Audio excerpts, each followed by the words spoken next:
Equation of continuity पढ़ी और equation of continuity ने क्या बोला है, a1 v1 का प्रोडक्ट हमेशा कांस्टेंट रहेगा, where a is your area of cross section and v is your speed.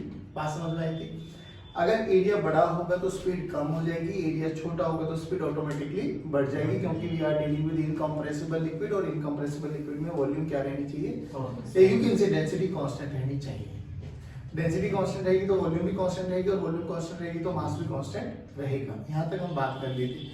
फिर हम लोगों ने कल वो एक सीरीज वाला न्यूमेरिकल किया था कि प्लंजर को आगे से दबाया गया तो जो स्ट्रीम थी वो कितनी रेंज पर जाके गिरने वाली है, तो विल रियलाइज कि उसमें प्रोजेक्टाइल को भी इन्वॉल्व किया जा सकता है, उसमें कोई दिक्कत नहीं है।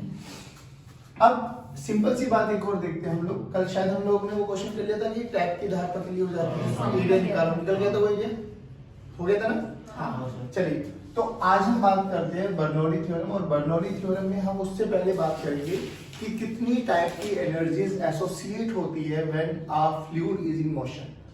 ठीक है, देयर आर 3 टाइप्स की एनर्जीज एसोसिएट होती है। एक हम जिसको बोलेंगे पोटेंशियल एनर्जी, काइनेटिक एनर्जी और एक प्रेशर एनर्जी। ठीक है, तो एक एक करके मैं आपको बता देता हूँ कैसे कैसे हमें यूज करना है। ठीक है बच्चों, तो हमारी क्या टॉपिक है, एनर्जी एसोसिएटेड विद हाइड्रोडायनेमिक्स या फ्लूइड इन मोशन। तो एनर्जीज के बारे में आज हम बात करते हैं। सिंपल सा बात बताना मुझे, और थोड़ा सा इसको लॉजिकली समझना कि रेफरेंस पॉइंट में कहां पर ले सकता हूं, कहीं पर भी ले सकते हो जहां आपका मन करे। कई बार आपको ना न्यूमेरिकल्स को बहुत आसान बनाना है, तो आप थोड़ा सा अपना बेसिक आईक्यू, देखो हर चीज में नहीं बता पाऊंगा, तो कहीं बार आपको अपना खुद का आईक्यू भी यूज करना चाहिए, है ना? तो देखो मैंने बोला कि मैंने एक बहुत लंबा पाइप था, उस पाइप में से मैंने कोई भी एक सेगमेंट उठा लिया, तो हम डीलिंग कर रहे हैं किसी भी एक पर्टिकुलर सेगमेंट के बारे में। ठीक है, वो सेगमेंट बाबा हो सकता है यूनिफॉर्म क्रॉस सेक्शनल एरिया का हो, है ना, ऐसा भी हो सकता है। अब ये मान के चलना कि इसके पीछे और इसके आगे बहुत बड़ा पाइप है जिसमें फ्लूइड फ्लो कर रहा है, जिसकी डेंसिटी रो है। अब जो कि यूनिफॉर्म क्रॉस सेक्शन है तो इसका एरिया ए है, तो इसका भी एरिया ए। ठीक है, चलो अभी मैंने रेफरेंस पॉइंट के लिए मान लिया कि ग्राउंड से ये this is my reference line, या यू कैन से ग्राउंड है, ग्राउंड से कुछ पर्टिकुलर हाइट पर ये रुका हुआ है, that is my reference line. इस पॉइंट पर और इस पॉइंट पर अगर हम बात करें तो ये दोनों के दोनों h हाइट से ऊपर है। अगर ये मेरा रेफरेंस लाइन है तो इसके पास पोटेंशियल एनर्जी होगी बच्चों, अरे बोलो यस सर। अब जो कि इधर भी देखो, ध्यान से सुनना बच्चों, इधर से भी पानी आ रहा है, इधर से पानी जाएगा, तो ये पक्की बात है जितना पानी एंटर करेगा यानी मास उतना ही मास, इक्वेशन ऑफ क्वांटिटी, जितना मास एंटर करेगा उतना ही मास। मैं तो बहुत छोटे से मास के बारे में बात कर लेता हूँ, लेट्स से डीएम मास, ठीक है ना बाबा, ये डीएम मास हम मान लेते हैं, और ये डीएम मास कितनी स्पीड से चल रहा है, लेट्स से v1 मान लेते हैं अभी के लिए, और यहाँ पे ये डीएम मास है बाबा, क्योंकि जितना मास एंटर करेगा उतना ही मास एग्जिट करेगा। ये डीएम ये मूविंग विद v2। चलो पहले तो इक्वेशन ऑफ कंटिन्यूटी लगाओ जल्दी। a into v1 must be equal to a into v2, a ने a को मारा तो v1 must be equal to v2, और ये कॉमन सेंस से आना भी चाहिए था क्योंकि एरिया ऑफ क्रॉस सेक्शन क्या है, सेम है। तो मैं लिख सकता हूं a v1 must be equal to a v2, a ने a को मारा तो v1 must be equal to v2। चलिए अब इस डीएम मास के पास जो कि रेफरेंस लाइन ये और रेफरेंस लाइन से कुछ हाइट पर है, तो क्या इसके पास पोटेंशियल एनर्जी है, बोलो इसको u1 लिख दो, u1 is the representation of potential energy, बोलो कितनी, dm mass into g into h। ठीक है, इसमें बोलो अभी dm into g into h same height पे है ना, हाँ सेम हाइट पे h, परफेक्ट। चलो अब अगर मैं यहाँ पे बात करूँ, ये मेरे पास पोटेंशियल एनर्जी होगी, यहाँ पर हम बात करेंगे potential energy per unit volume. ठीक है, पर यूनिट वॉल्यूम देखो तो u1 by v। अब ध्यान से सुनो इसमें क्या होगा, जो कि ये फ्लूइड मूव कर रहा है तो किसी भी dt टाइम में बताओ ये कितना आगे चला गया होगा, ये कितना आगे चला गया होगा, v1 into dt। Yes sir, भाई ये इतने जो डिस्प्लेस हुआ होगा v1 into dt, ये कितना हो गया था, ये भी इतना ही हुआ होगा v2 into, बाद में हमें पता है v1 dt और v2 dt क्या है, सेम, क्योंकि v1 v2 क्या है, सेम। तो देखो देखो देखो देखो इस पे छोटी सी वॉल्यूम बोलो dt टाइम में, एरिया इनटू लेंथ, अरे यस सर, तो एरिया इनटू लेंथ, ध्यान से देखिए बाबू, वॉल्यूम हो गई, एरिया a और लेंथ क्या हुई बच्चों, v1 dt। अरे नहीं आया बाबा, नहीं आया बच्चों, पक्की बात है। श्योर। अब ध्यान से देखो, चलो। तो हमने बोला potential energy per unit volume, और वॉल्यूम हम लोगों को समझ में आ गई कितनी है बाबू यहाँ पे, एरिया इनटू लेंथ। यहाँ तक कोई दिक्कत? चलो अब क्या करें, यहाँ पर देखो potential energy per unit volume dm gh by a into v2 into dt। ये आपके पास डिस्टेंस हो गया, ये आपके पास एरिया हो गया, तो ये आपके पास लेंथ हो गया। डन है बाबा? अच्छा एक चीज और बताओ, मैं वॉल्यूम को क्या लिख सकता हूँ in terms of mass and density? देखो मास का फॉर्मूला क्या होता है बच्चों, डेंसिटी का फॉर्मूला क्या होता है, मास पर यूनिट। तो मास को मैं क्या, मैंने वॉल्यूम को मैं क्या लिख सकता हूँ, m इंटू m बाय रो लिख सकता हूँ ना। चलो इसी में वॉल्यूम की वैल्यू इसकी टर्म्स में भी रखो एक बारी, तो dm into g into h by density को देखो क्या, वॉल्यूम को क्या लिख सकता हूँ, मास पर यूनिट जो भी डेंसिटी है। तो मास को तो dm माना है बच्चों, डिवाइडेड बाय रो। देखो रो ने रो को, सॉरी dm ने dm को, तो यहाँ पर potential energy per unit volume क्या बनी, रो जी एच। क्या बनी? क्या बनी? हमारे पास रो भी रखा, क्या बनी? एरिया और dt। नहीं वो एरिया और वी की टर्म्स में रखोगे तो ये आ जाएगा, और डीएम को अगर उसकी डेंसिटी की टर्म्स में रखना चाहते हो तो वो भी आ जाएगा आपके पास, रो इंटू जी इंटू एच। सर ये दो वेज हैं इसको लिखने। हाँ बिल्कुल लिख सकते हो ना, वॉल्यूम को ए इवन डीटी भी लिख सकते हैं, नहीं आया समझ में? अब ध्यान से देखिए डीवी तो है आपके पास, और डीवी को क्या लिख सकता हूँ, डीएम बाय रो। अरे बोल भाई। तो दोनों तरीके से जैसे आपको ठीक लगे वैसे लिखेंगे ना, बस स्टैंडर्ड रिजल्ट ये याद रखना। सिमिलरली यहाँ पर भी क्या हो जाएगा बच्चों, रो इंटू जी इंटू एच। यहाँ तक समझ में आया? ये है potential energy per unit volume. अच्छा सुनो, अब जरूरी तो नहीं ना मेरा हॉरिजॉन्टल लेवल पर ही, कैसी भी शेप हो सकती है मेरे पास, टेढ़ा मेढ़ा पाइप भी हो सकता है। चलो टेढ़े मेढ़े पाइप को देखो कि भाई हमने मान लिया कि मेरे पास ऐसा कुछ पाइप है और एरिया ऑफ क्रॉस सेक्शन यहाँ छोटा है वहां पतला, कैसा भी हो सकता है, it may be of any shape. अब अभी भी क्या याद रखना है कि इधर भी एक पाइप है बच्चों, और उसके आगे भी पाइप लगा हुआ है, ठीक है ना, पानी ऐसे एंटर करते हुए जा रहा होगा। अब रेफरेंस लाइन अभी भी मान लो ये, इसका एरिया ऑफ क्रॉस सेक्शन बोलो A1 मान लो, और इसका area of cross section A2 मान सकता हूं ना भाई। अब अलग अलग एरिया ऑफ क्रॉस सेक्शन है, नीचे से पतला लग रहा है, ऊपर से मोटा लग रहा है, कोई दिक्कत? फिर वही बात करो, यहां से ये H1 हाइट मान लेते बाबा, और यहां से ये H2 हाइट मान लेते हैं। ध्यान से सुना बच्चों, सेंटर से है। हाँ यहां पर क्या हुआ होगा भाई, देखो एक सिंपल सी बात है, जब वो छोटा सा मास हम लोगों ने dm माना है, dm छोटा सा mass moving with some velocity v1, इस dm को भगा कौन रहा होगा, जो साइड वाला प्रेशर है इसको धक्का मारेगा। तो जो ये प्रेशर लगा इधर लगाया प्रेशर P1, इसके साइड वाला प्रेशर इसको क्या कर रहा होगा, इस वाले मास को, dm मास को, और रोकने की कोशिश करेगा। अरे हाँ ना बोलो, क्योंकि इसके दोनों साइडों में प्रेशर है, और प्रेशर हमेशा नॉर्मल लगता है, नहीं आता। तो ये वाला इधर वाला लिक्विड, जो इसके इधर वाला लाल वाले के इधर इधर, वो इसको धक्का मारेगा, और वो वाला लिक्विड उसको रोकेगा। तो ये P1 और वो P2, वो नहीं आया, वो किसको रोकेगा? जो ये इधर पानी है ना हाँ।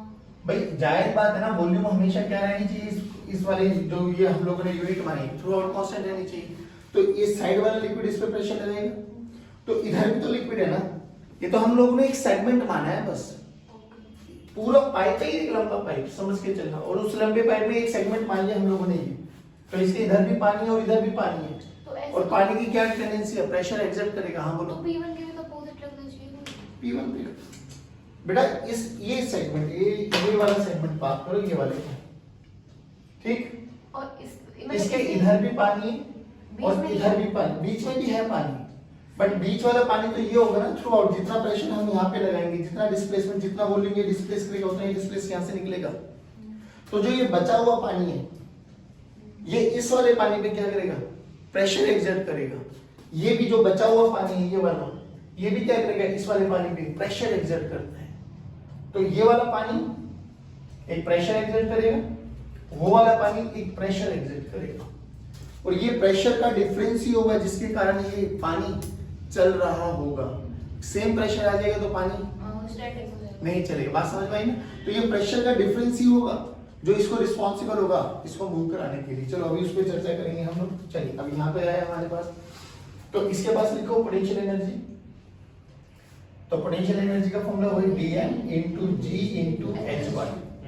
Potential energy per unit volume बोलो बेटे, वॉल्यूम को अभी भी वही रख देना है यहाँ पर। तो क्या हो जाएगा dm by रो। तो potential energy per unit volume बोलो क्या होगी बेटा, रो into g into h1। Similarly वहां पर क्या हो जाएगी बच्चों, रो into g into h2, रो into g into h2। ये है potential energy per unit volume, कोई दिक्कत नहीं है। चलिए अब जो कि ये वाला मास चल भी रहा है विद सम वेलोसिटी v1, ये वाला मास भी चल रहा है विद सम वेलोसिटी v2, जो कि इसमें v1 v2 बराबर है, तो कोई दिक्कत नहीं। काइनेटिक एनर्जी बोलो हाफ dm into v1 का स्क्वायर। मुझे फिर kinetic energy per unit volume निकालने के वॉल्यूम को फिर वो dm by रो लिख सकता हूँ। तो kinetic energy per unit volume बोलो dm by rho. dm dm will cancel out, तो काइनेटिक एनर्जी का फॉर्मूला हाफ रो v1 का स्क्वायर। यहाँ पे बोलो क्या हो जाएगा, हाफ रो v1 का स्क्वायर। यहाँ पे बोलो क्या हो जाएगा, हाफ रो v1 का स्क्वायर। यहाँ पे हाफ रो v2 का स्क्वायर। नहीं आया बाबा, चलिए ठीक है परफेक्ट। तो वो तो वैसे भी हर जगह सेम ही है। हाँ अब सुनो मेरी बात, मैं क्या कह रहा हूँ कि नहीं काइनेटिक एनर्जी स्पीड हर पॉइंट पे सेम हो इसकी कोई गारंटी। स्ट्रीमलाइन फ्लो क्या बोला था, स्ट्रीमलाइन फ्लो बताओ उस पॉइंट कि उस पॉइंट पर पास होने वाले सभी पार्टिकल की स्पीड समय के साथ सेम रहनी चाहिए। वो थ्रू आउट सेम हो भी सकते हैं जिसको हम स्ट्रीम फ्लो बोलेंगे, और वो थ्रू आउट सेम नहीं हो सकते, ठीक है ना। हाँ बट जो भी पार्टिकल यहाँ पर से जाएगा मतलब v1 वो हर केस में v1 होगा। v1 v2 डिफर कर सकते हैं। हाँ बिल्कुल डिफर करेंगे, कोई दिक्कत नहीं है। बात समझ में आ गई। अब एक होती है यहाँ पर प्रेशर एनर्जी। अब प्रेशर एनर्जी देखो भाई, मान लो ये आपके पास एक कंटेनर, एक वो था हमारे पास एक पाइप है, यहाँ पर हमारे पास एक पिस्टन है, ऐसे समझने की कोशिश करो, ठीक है। और इसमें फ्लूइड था मान लो, हाँ मैंने इस पे एक प्रेशर एक्सर्ट किया P, तो प्रेशर एक्सर्ट किया, इसका area of cross section A है, तो प्रेशर इनटू एरिया, फोर्स लगा तो ये डिस्प्लेस हुआ बाबा। चलो तो डिस्प्लेस करते हैं इसको। मान लो ये डिस्प्लेस हो गया x, ये यहां पर आ गया,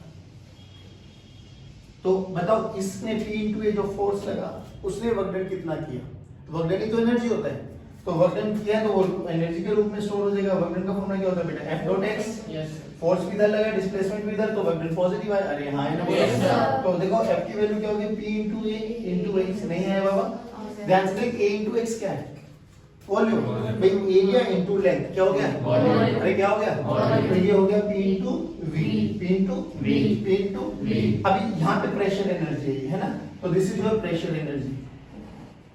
अब pressure energy per unit volume निकालो, चलो तो V से डिवाइड कर दो, V से डिवाइड कर दो तो V।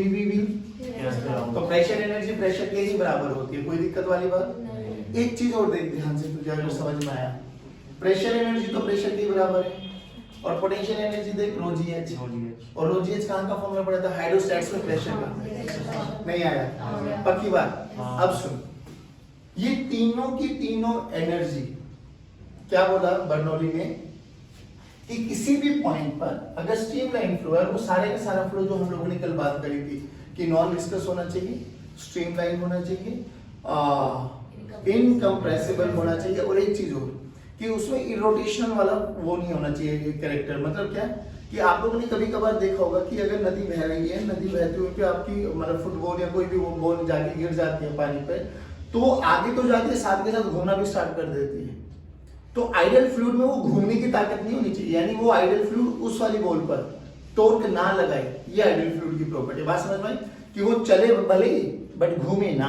बात समझ में आ गई ना तुम्हारे साथ, देखा है वैसे ये वाली बातें कि जब भी चलते हुए पानी पे अगर फुटबॉल या कोई भी बॉल गिर जाए तो आगे साथ साथ चलते चलते धीरे धीरे घूमना भी स्टार्ट कर देती है, तो वो भी नहीं होना चाहिए उसमें। अच्छा, अब बर्नौली ने क्या बोला, सिंपल सा फंडा याद करो कि किसी भी पॉइंट पर अगर फ्लूइड फ्लो कर रहा है और स्ट्रीमलाइन फ्लो है, मतलब मेरा बेसिकली स्ट्रीमलाइन फ्लो है, तो उन्होंने बोला और आइडियल फ्लूइड है, क्या बोला कि सम ऑफ ऑल द एनर्जीज, कौन कौन सी एनर्जीज पॉसिबल हो सकती है, pressure energy per unit volume, kinetic energy per unit volume, और पोटेंशियल एनर्जी, सभी का सम कांस्टेंट है, यानी P प्लस रो जी एच प्लस 1/2 रो v का square is always a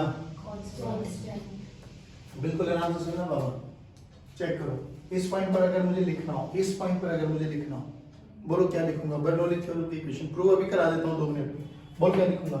P1 plus rho G H1 plus rho by 2 V1 का square is equal to P2 plus rho G H2 plus half rho V2 का square.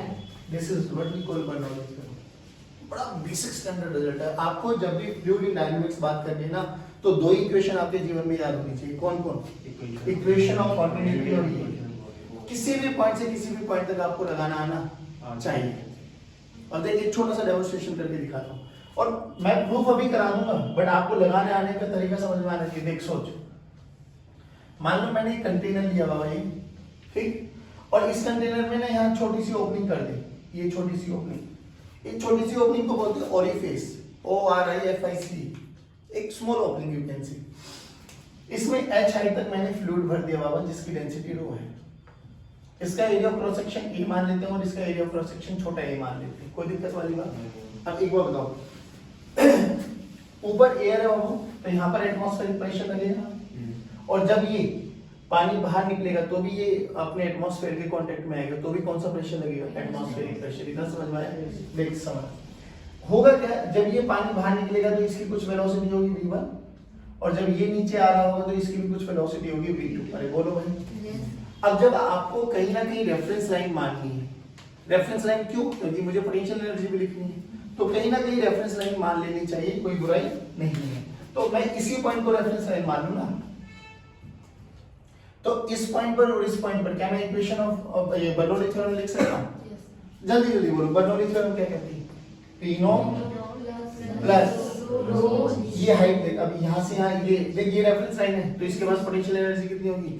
रो जी H, तो plus rho जी H plus half rho V2 का square, half rho V2 का square is equal to, अब जो कि यहां से पानी निकलेगा वो भी एटमॉस्फेरिक प्रेशर के बराबर है, तो यहाँ पे प्रेशर P0 ए डायरेक्शन में नहीं आया मुझे, प्लस जो कि रेफरेंस लाइन पर ये तो पोटेंशियल एनर्जी जीरो, अरे बोलो भाई, प्लस 1/2 रो इनटू V1 का स्क्वायर। नहीं आया समझ में? बोलो। मैं तो कह रहा हूँ छोड़, अगर तुझे ऐसा भी ना लिखना है तो सर देखो यहां से यहां तक प्रेशर लिखना आता है, हाँ, P0 प्लस रो जी एच, अरे बोल भाई, P0 plus P0 plus P0 plus P0 plus, अब जो यहाँ पे वेलोसिटी होगी वो धीरे धीरे, कोई यहाँ पे कोई भी वेलोसिटी मान लो, ऐसे तो ये बहुत धीरे धीरे, इतनी स्मॉल वेलोसिटी होती है, क्यों? देख रिजल्ट समझ, इक्वेशन ऑफ कंटिन्यूटी क्या कहती है भाई। अगर आप लोग अपने टैंक देखे हो, टंकी देखी हो, टंकी की ओपनिंग देखो, टंकी का एरिया ऑफ क्रॉस सेक्शन देखो, और जो नल लगाते हो उसका एरिया ऑफ क्रॉस सेक्शन देखो। बताओ टंकी का एरिया क्रॉस सेक्शन बड़ा होता है या नल का एरिया ऑफ क्रॉस सेक्शन बड़ा होता है? टंकी का। तो अगर आपने टैंक फुल कर भी दिया ना, और आप टैंक में से 1-2 बाल्टी पानी ले भी लो, तो आपको उसके लेवल को घटता हुआ दिखाई नहीं देता। ऐसे मत देखो, 1000 लीटर पानी डाला होता है उसमें, बाल्टी में कितना लीटर पानी आ जाएगा भाई? 10 लीटर, अरे बोलो 5 लीटर 10 लीटर, यही तो आता होगा ना। तो जब आप उसमें से पानी लोगे ना, तो पानी जो यहाँ नल में से पानी निकलेगा उसकी स्पीड देखना, और जो वहां से वो पानी धीरे धीरे नीचे जा रहा होगा इसकी स्पीड देखना, तो ये स्पीड ना के बराबर होती है। एक अच्छे क्वेश्चन में जब तक ना बोला जाएगा आपको क्या मान के चलना है, यही जो लिख रहा हूँ कि जो बड़ा है वो बहुत बहुत बड़ा है, तो इससे तो इक्वेशन ऑफ कंटिन्यूटी क्या कहते हैं? जिसका एरिया ऑफ क्रॉस सेक्शन बड़ा है उसकी वेलोसिटी कम, तो V2 बहुत बहुत कम, यानी V2 इतना छोटा है कि इसको हम लमसम क्या मान सकते हैं? अरे बोलो रे, सोच के देख, अगर ये लमसम 0 हो गया, अगर ये लमसम 0 हो गया, तो मेरे लिए इक्वेशन ऑफ कंटिन्यूटी, ये बर्नौली थ्योरम लिखना कोई मुश्किल, और 99% क्वेश्चंस में आपको ये मानना होगा। मैं तो कह रहा हूँ ना भी माना जाए, V2 दे भी गया तो क्या मानने में कोई बुराई है? क्या इक्वेशन भी लिख सकते हैं आप लोग? इक्वेशन आनी चाहिए। अब देखो क्या हुआ, तो यहाँ से यहाँ बताओ, अगर V2 को 0 मान लेते हैं, यहाँ का प्रेशर बोलो, P not plus P not plus जब यहाँ से बाहर निकलेगा तो यहाँ पे एटमॉस्फेरिक प्रेशर है P नॉट और काइनेटिक एनर्जी है 1/2 रो V1 का स्क्वायर। नहीं आया हमारा, छोड़ना, मैं तो एक डाला, मैं तो कह रहा हूँ दो फ्लूइड डालने उसमें क्या दिक्कत है, दो फ्लूइड के साथ खेलो एक बार, आ जाओ, आ रहा है ना समझ में? तो दो फ्लूइड के साथ खेलो एक बार, खुद बताना मैं क्या करने वाला हूँ। हमने बोला यहाँ H1 हाइट तक हम लोगों ने एक डेंसिटी डाली ρ1 और यहाँ पे H2 हाइट पे हमने एक डेंसिटी डाली ρ2। एटमॉस्फेरिक प्रेशर है, ओपनिंग यहाँ पे कर दी बच्चों। बोलो दोबारा काम, क्या बर्नौली लिख सकते हो? जल्दी लिखो, बताओ। P नॉट प्लस, अभी भी बात वही है कि अगर ये एरिया A मान लो और ये एरिया A मान ले तो A को बड़ा बड़ा मान लेते हैं, छोटे A के कंपैरिजन में तो ऊपर वाली वेलोसिटी को नेग्लिजिबल मान सकते हैं, कोई दिक्कत? अरे सारे बोलो रे, बोलो, यहाँ से यहाँ तक प्रेशर लिखना आता है? जल्दी बोलो।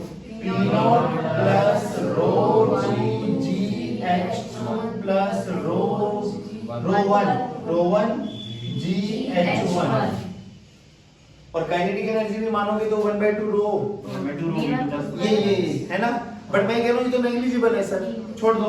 इज इक्वल्स टू बाहर निकलेगा तो पानी P नॉट प्लस कौन सा पानी बाहर निकल रहा है?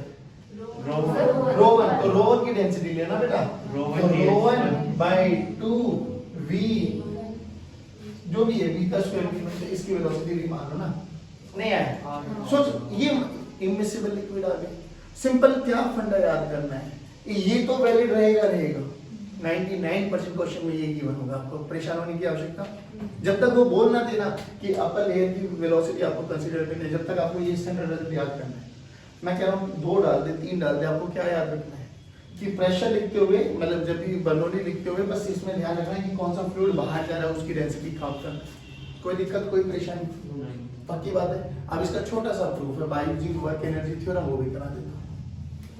अब देखो बर्नौली थ्योरम देख लो, based on conservation of energy, बहुत छोटा सा प्रूफ है। चलो आप वही अपना एक पाइप का एक सेगमेंट, इसके इधर भी पाइप और उधर भी पाइप रहेगा और यहाँ पर हम लोगों ने एक कोई भी सेगमेंट चूज कर लिया। ये लो, area of cross section A1 और area of cross section A2। यहाँ पे जो वेलोसिटी रहेगी V1 और इधर जो वेलोसिटी रहेगी दैट इज V2। ये रेफरेंस लाइन रहेगी बच्चों हमारे पास। यहाँ पे हाइट H1 मान लेते हैं और यहाँ पे हाइट H2 मान लेते हैं, ठीक है। चलो अभी इधर वाला लिक्विड, साइड वाला लिक्विड, इस पे एक प्रेशर एक्सर्ट कर रहा होगा रेड की डायरेक्शन में P1 और इधर वाला लिक्विड इस पे एक प्रेशर एक्सर्ट कर रहा होगा P2, ठीक है। तो यहाँ पे वर्क कौन कौन कर रहा होगा? प्रेशर, पोटेंशियल एनर्जी, ग्रेविटी और काइनेटिक एनर्जी, ठीक है। तो वर्क एनर्जी थ्योरम क्या कहती है? डेंसिटी रो मान लेंगे बाबा। तो according to work energy theorem, work done by all the forces is equal to change in kinetic energy, यानी डेल्टा के, यानी K final minus K initial. अब यहाँ पे कौन कौन काम कर रहा है? देखो, एक तो P1 into A1 ये F1 बन गया और P2 into A2 F2 बन गया। तो दो तो प्रेशर फोर्सेज आ गए, F1 एंड एक ग्रेविटी वाला काम आ गया, वर्क डन बाय ग्रेविटी। तो वर्क डन बाय F1 समझ गए, P1 into A1 लिख देता हूँ। F1 को क्या लिख सकते हैं हम? P1 into A1 और F2 को बोलो चलो। तो work done by F1 plus work done by F2 plus work done by gravity is equals to K final minus. यहाँ तक बताओ किसी भी बच्चे को कोई कष्ट? याद करो वर्क डन बाय ग्रेविटी क्या होता है?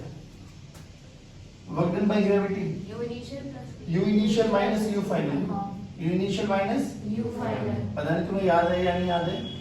याद करो वर्क डन बाय ग्रेविटी आपको लिखवाया था कि वर्क डन बाय ग्रेविटी होता है negative times of U final minus U initial. तो माइनस साइन अंदर चला जाएगा तो U initial plus sorry U initial minus U final. चलो रखो यहाँ पे। देखो बच्चों, अब वर्क डन बाय F1 देखो, प्रेशर इधर लग रहा है, फोर्स इधर, डिस्प्लेसमेंट इधर, यानी dt टाइम में अगर हम बात करें dt टाइम में, तो जो ये वाले दीज पार्टिकल्स कहाँ चले जाएंगे बाबा? ये कहीं यहाँ पे शिफ्ट हो जाएंगे, ठीक है ना। तो ये डिस्प्लेसमेंट कितना हो गया? लेट्स से x1, और x1 को हम क्या लिख सकते हैं? v1 into dt। अरे बोलो भाई, Yes. उधर देखो x2 शिफ्ट हो जाएगा, है ना। मान लो ये वाले पार्टिकल्स मान लेते हैं, यहाँ से यहाँ तक आ गए, ठीक है। कितना हो गया x2, और x2 को क्या लिख सकते हैं हम लोग, v2 into dt। बोलो यहाँ तक कोई दिक्कत? चलो, तो देखो फोर्स किधर लगा रहे हो, डिस्प्लेसमेंट किधर हो रहा है, तो वर्क डन पॉजिटिव होगा।